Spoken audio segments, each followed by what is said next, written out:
Hello would be mommies and daddies, welcome back to my YouTube channel. आज के इस video में मैं आपसे बात करूंगी एमनियोटिक फ्लूइड के बारे में, यानी कि प्रेगनेंसी में जो आपके बेबी के आसपास पानी होता है उसके बारे में। उससे क्या बेनिफिट्स होते हैं, उस पानी के जो नॉर्मल रेंज है वो क्या होती है, उसके कम होने से क्या प्रॉब्लम्स होती हैं प्रेगनेंसी में, अगर वो पानी प्रेगनेंसी में ज़्यादा हो जाए तो क्या प्रॉब्लम होती हैं। क्योंकि बहुत सारे केसेस में आपने सुना होगा कि या फिर आपने अपनी किसी फ्रेंड से सुना होगा कि मेरा प्रेगनेंसी में पानी कम हो गया था, और या फिर किसी किसी में का केसेस आपने सुना होगा कि प्रेगनेंसी में उसका पानी ज़्यादा हो गया था, उसके कारण बहुत सारी कॉम्प्लिकेशंस हो गई थी, बहुत सारी चीज़ें। और अगर आपका जो प्रेगनेंसी में एमनियोटिक फ्लूइड है वो कम हो जाता है, तब आपको घर घर पे ही या फिर घरेलू तरीक़ों से कैसे उस पानी को बढ़ाना है, इन सारी चीज़ों के बारे में मैं इस वीडियो में एक-एक करके बात करूँगी आपसे और डिटेल में बताऊँगी कि चीज़ें होती क्या हैं। और अगर पानी कम हो जाए तो आपको घबराना नहीं है, आपको घरेलू तरीक़ों से एमनियोटिक फ्लूइड की वैल्यू कैसे इंक्रीज़ करनी है, सारी चीज़ें इस वीडियो में मैं आपको बताऊंगी। तो ये वीडियो बिना स्किप किए लास्ट तक ज़रूर देखें। आप वीडियो शुरू करूं उससे पहले अगर आपने मेरा चैनल चीकूज़ वर्ल्ड नहीं सब्सक्राइब किया है तो आप प्लीज़ सब्सक्राइब कर लीजिए, क्योंकि मैं ऐसे ही इंफॉर्मेटिव वीडियोस लाती रहती हूँ। तो अब सबसे पहले बात करते हैं एमनियोटिक फ्लूइड होता क्या है।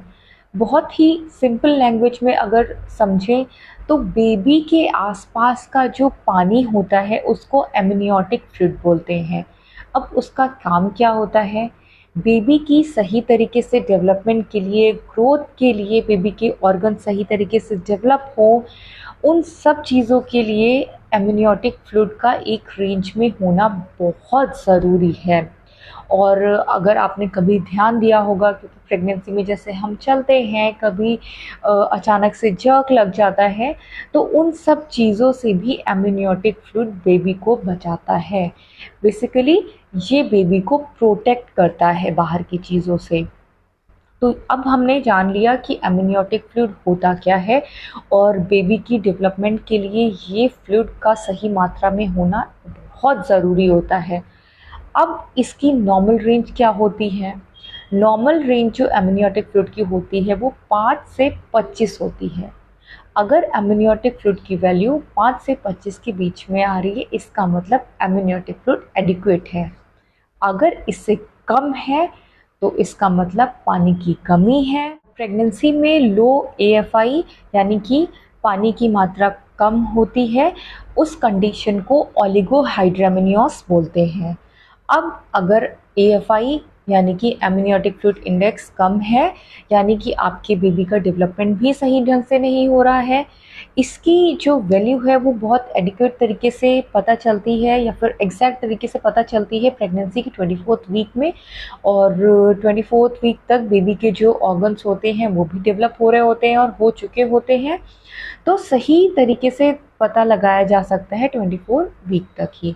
और जैसा कि मैंने आपको पहले भी बताया, जो इसकी नॉर्मल रेंज है वो 5 टू 25 होती है, यानी कि अगर ये वैल्यू आ रही है इसका मतलब पानी एकदम एडिक्वेट है, आपके बेबी की ग्रोथ अच्छी हो रही है, आपके बेबी की डेवलपमेंट अच्छी है। अगर इससे कम है, यानी कि अगर डॉक्टर बोल रहे हैं कि पानी की कमी है, इसको बढ़ाना ज़रूरी है।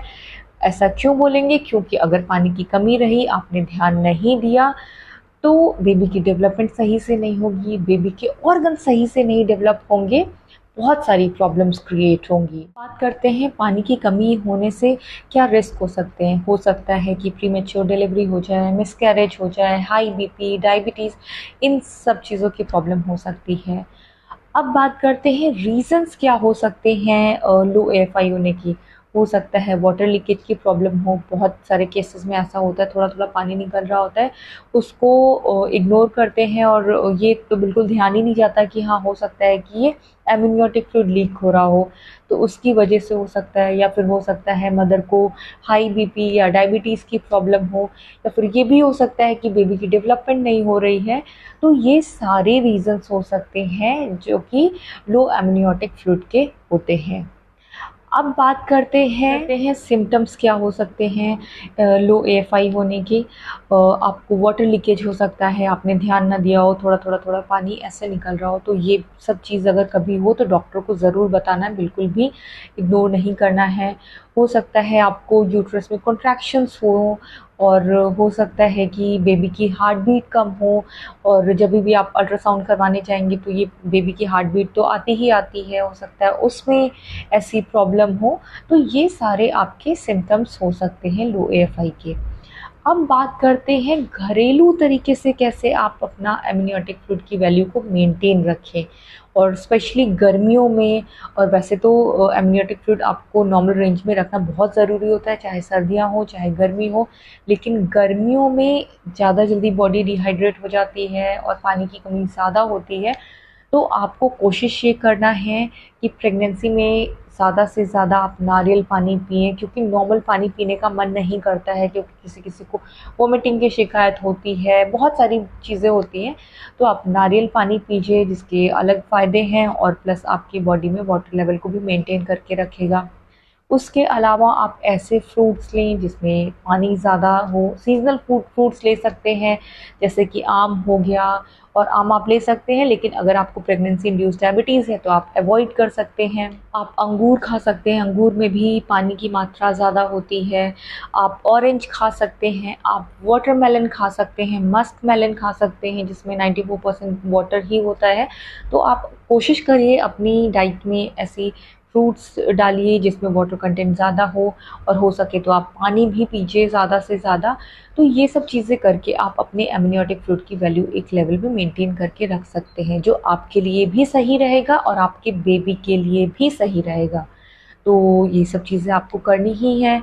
इसके अलावा आप जैसे कि चाय है, कॉफ़ी है, अगर बहुत आदत हो, जैसे मुझे थी आदत है भी इनफैक्ट कि मुझे दिन में 1 बार चाय चाहिए ही चाहिए, 1 से 2 बार, तो आप 1 से 2 बार पी सकते हैं।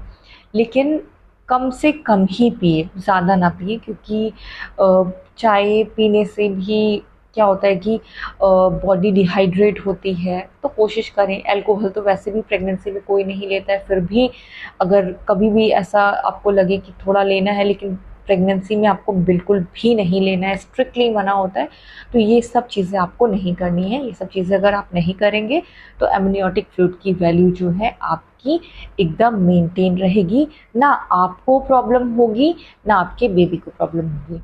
करते हैं कि अगर प्रेगनेंसी में एमनियोटिक फ्लूइड की वैल्यू ज़्यादा है तो क्या प्रॉब्लम होती है।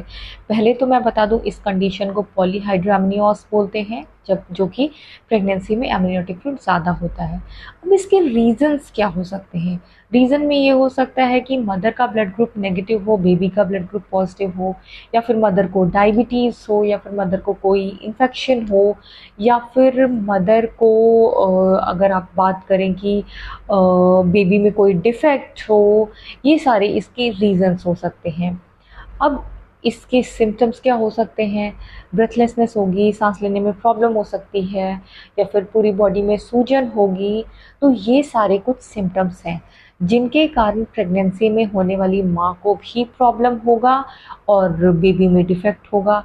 तो इसीलिए प्रेगनेंसी में एमनियोटिक फ्लूइड एक रेंज में होना बहुत ज़रूरी है। अगर ज़्यादा है तो भी चिंताजनक है, और कम है तो भी चिंताजनक है। कम है तो उसके लिए आप घर पे कुछ चीज़ें कर सकते हैं जो कि मैंने इस वीडियो में बताया, और अगर ज़्यादा है तो उसके लिए डॉक्टर्स आपको प्रॉपर ट्रीटमेंट देंगे। लेकिन आपको करना क्या है, कोई भी सिम्टम आपको इग्नोर नहीं करने हैं, सारी चीज़ें आपको खुल के अपने डॉक्टर को बतानी है। इस वीडियो में मैंने सारी चीज़ें कवर कर ली। आई होप आपको मेरा वीडियो अच्छा लगा होगा। वीडियो अच्छा लगा हो तो वीडियो को लाइक करें, चैनल को सब्सक्राइब करें। ऐसे ही वीडियोस मैं आपके लिए लाती रहूँगी।